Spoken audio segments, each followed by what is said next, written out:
Sastra Balai Pustaka sering juga disebut sebagai sastra angkatan 20-an atau angkatan Siti Nurbaya. Ini menandai dimulainya kesusastraan Indonesia modern yang terorganisasi. Balai Pustaka tidak lahir sebagai penerbit yang besar. Sejarahnya dimulai dari kebijakan politik etis Belanda.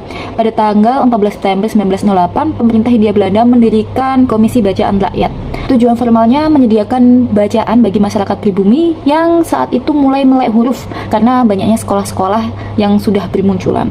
Tapi sastra Balai Pustaka ini juga memiliki tujuan politis, yaitu untuk meredam pengaruh dari bacaan liar yang ada di sastra peranakan Tionghoa dan juga dari bacaan politik pergerakan yang saat itu dianggap oleh penjajah berbahaya dan juga tidak bermoral. Kemudian sekitar tahun 1917, komisi ini berganti nama menjadi Balai Pustaka. Balai Pustaka memiliki standar yang sangat ketat melalui nota ringkes atau pedoman sensor. Hal ini membentuk ciri khas karyanya, yaitu dengan adanya kewajiban untuk menggunakan bahasa Melayu tinggi.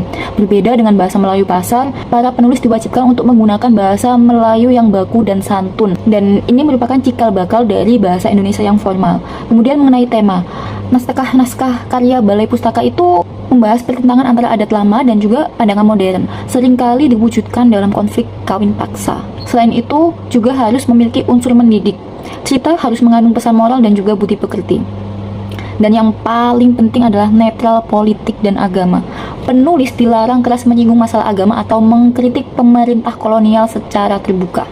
Ya, ini cara Belanda untuk mengontrol penerbitan karya saat itu. Selain itu, banyak karya sastra Balai Pustaka itu yang berakhir dengan sangat tragis, dengan kematian tokoh utamanya. Ya, contohnya Siti Nurbaya yang akhirnya mati diracun, Samsul Bahari yang juga akhirnya tewas dalam pertempuran. Ini sebagai simbol bahwa modernitas seringkali kalah jika berbenturan dengan adat yang kaku. Beberapa penulis dan juga karya dari Balai Pustaka. Yang pertama ada Merari Siregar yang menulis Azab dan Sengsara, yang temanya yaitu kawin paksa dan penderitaan wanita, yang dianggap sebagai novel modern pertama.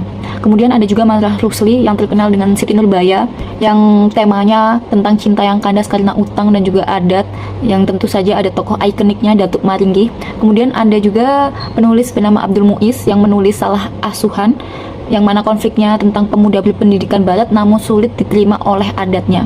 Kemudian ada juga Nur Sultan Iskandar yang menulis Salah Pilih, ceritanya tentang akibat dari pemilihan jodoh yang tidak tepat menurut adat. Kemudian ada juga Tulis Sultan Sati yang menulis Sengsara Membawa Nikmat, salah satu roman yang aku suka. Ini mengangkat tema tentang keteguhan hati dalam menghadapi fitnah dan kesulitan hidup. Meskipun sastra Balai Pustaka itu lahir dan dikontrol oleh kolonial, tetapi sastra angkatan Balai Pustaka itu memiliki jasa yang besar.